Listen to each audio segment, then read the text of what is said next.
XFM Express Balita. Express Balita.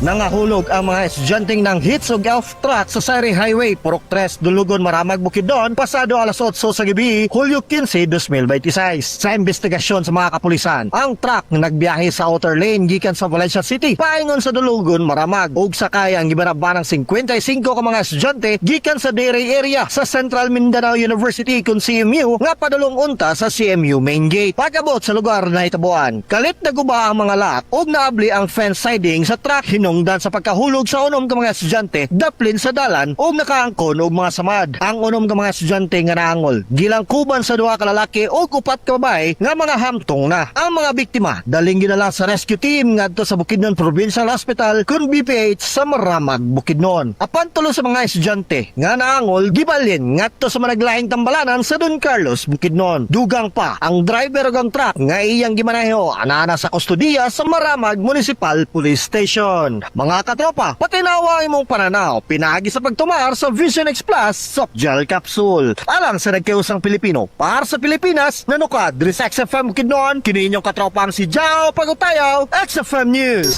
XFM Report. Balitang dukan, balitang salukan.